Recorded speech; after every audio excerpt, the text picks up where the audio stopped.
Hey Cardinals, this is Mark Flynn. I'm a junior here at St. Michael. Today on the Wild Cardinal Network, we will be interviewing Coach Tito.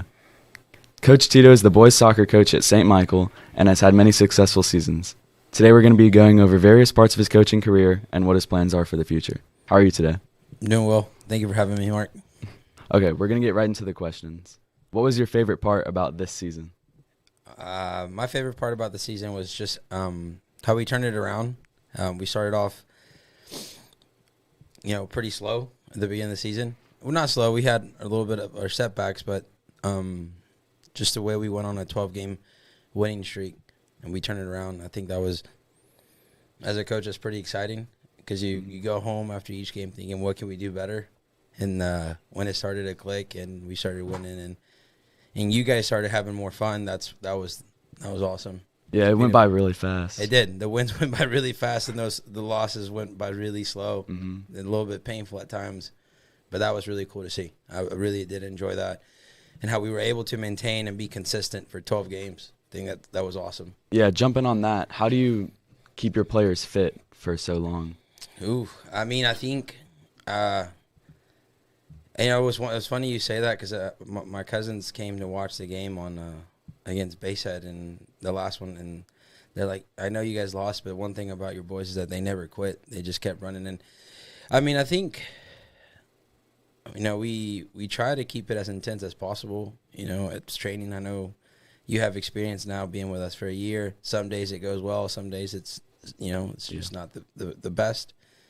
But I try to keep everyone moving and everyone engaged, and we try to mimic the speed of play at training as best as we can, and we try to continue to do some fitness or conditioning as the season gets going, and I think it pays off. Mm-hmm. I really do believe we were very talented this year, and we were able to combine that with our fitness, and that was really cool to see. Yeah. How does it affect players from the beginning of the season to the end of the season, like going through the whole? Well, it's a long season. I was talking to another fellow coach as the season goes, and he was like, I don't know how you guys play so long. And I'm like, it's just the way it goes. It's a challenge each year because it is a long season. It is a lot of games. But I think, when the kids have something to play for, it keeps them going. It keeps them engaged, right? And I think if they buy in to what you tell them, and if they buy in and listen to, we need the fitness because the games are going to be harder, and if we rotate the squad as best way as we could this year, I think that helps us stay in line with what we want to do. Yeah. How does an outcome of a game affect you personally? This really depends. I try not to let it, just because in the day, I think the relationships with you guys is more important than the result. But so especially if it's a section game, it's effective because it affects me just because I know I want to go to playoffs with you guys. So it's we try to play it as perfect as possible. So those games to me affect me more in terms of okay, what did we miss wrong? What do we need? How can we next time we play them? How can we beat them or so? Now, friendlies and stuff like that, the games that start at the beginning, I've learned over the last 6 years to just go with the flow. Of course, you want to win for bragging rights, for just for the record to look good, but it's more of a learning environment to see what we need to work on. So when we do get to the section games, we don't make the same mistakes. Yeah. Was it hard for you to say goodbye to all the seniors? Absolutely, man. Absolutely. I was a bit of a mess that night. And it's hard because you spend so many years with them. I've known Matthew Drago and Sydney and Smith for almost 10 years of practically my whole coaching career since we were over at when it was called Daphne Strike. So not being able to see their name on the roster now is just whoa, I didn't, time does fly by. We've had Etienne, who's been a big part of our program the last 3 years, and he's done really well for us, so we won't be able to have that.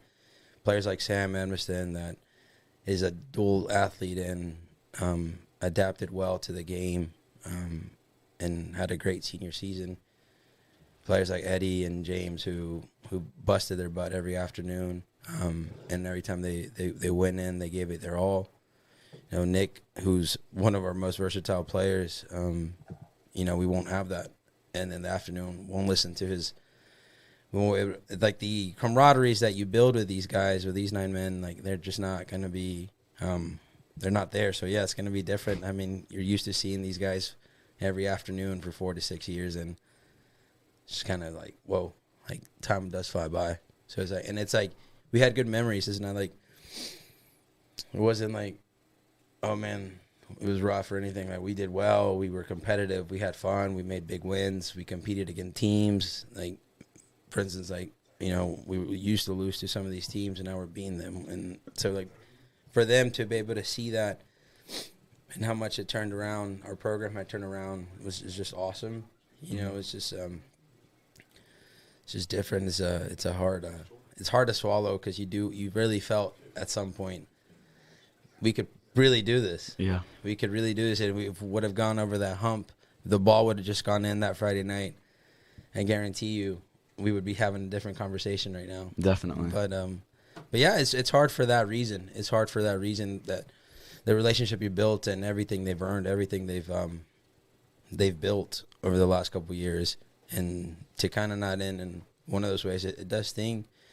But again, the relationship is really what I'll miss, and I'm sure some of the guys will miss too. I mean, they're fantastic leaders off and on the field, and you guys all seem to enjoy them. So yeah, it's just, you know, it's different. And I mean, we lost 9 players that were very influential to the season. Yeah. So how are you gonna fill their roles? Because there are so many of them leaving. Oh man, that's a good question. You know, I've been thinking a lot about it over the last couple of weeks. I think we're in good hands.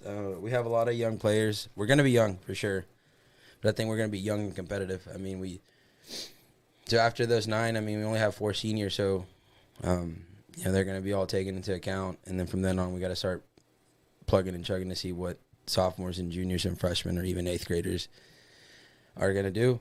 I mean, we have the talent to be competitive. We just got to work hard. I think if we work hard, I think we'll be fine.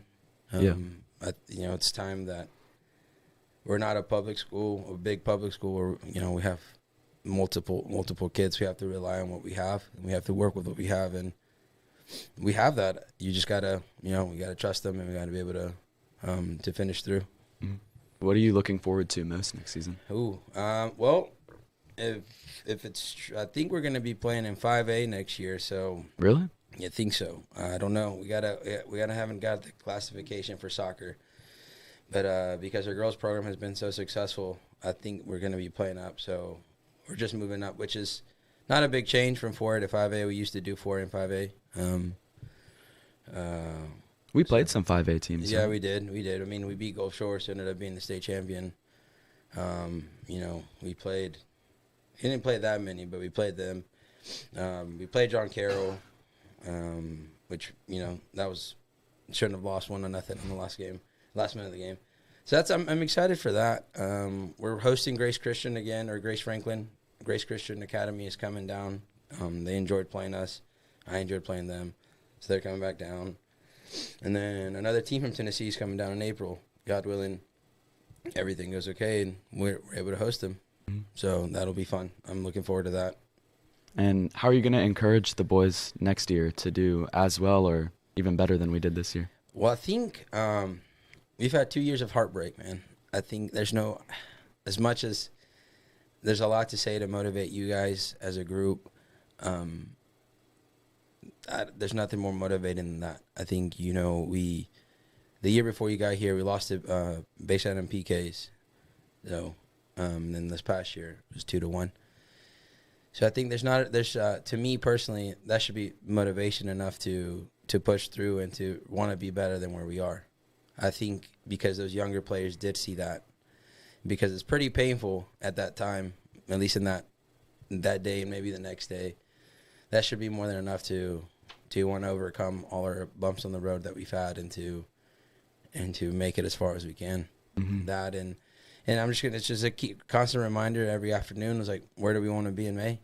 I think there's nothing, that phrase right there is just, it gets kids turning heads. Like, how do you want to finish your season?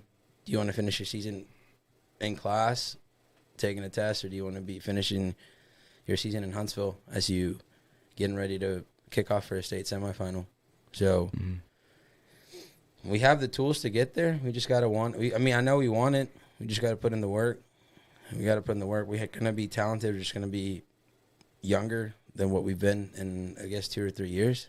So, but there's nothing wrong with that. I mean, Bayside had 8th graders, and they were able to pull it off on their team. So why can't we? Yeah, that's a good point. Why can't we? I think we can do it. I think we can do it. Maybe 3rd time's a charm. Maybe we can get over that hump this year. Who knows? I sure hope so. I really do too. I mean, they said we have good leaders in you and Hillel and Jackson and Robert that are going to lead the next group of kids, and we have players that are ready to take over. So, I'm excited to see what Andrew does as a junior. I'm excited to see what Jake does now that now he's going into his 2nd year as a varsity player. I'm excited to see what Huck and Nathaniel do as freshmen. So we have spots there. I mean, there's tons of spots there for everyone, and you just gotta want to work for it. I mean, we have, like I said, there's enough talent to go, and there's enough talent to be consistent for a couple of years after you guys graduate too. So yeah, I mean, sky's the limit. We just gotta, like I said earlier in the year, it's like we just gotta want it. So we have a new stadium. Are you excited to play in it? Absolutely, man. I think it's a long time coming. I'm excited. Very thankful, to be honest. Thankful and blessed that we're able to see that happen. I mean, I got in here in 2019, and I know that talks about a stadium was there, but to actually get to see it in person is really cool. It took one of the other days that I came, I walked by over it, and it's just like, man, I can't wait to see what this looks like when it's completely finished. So luckily we get to see a perk of it in the fall and see what our football team does.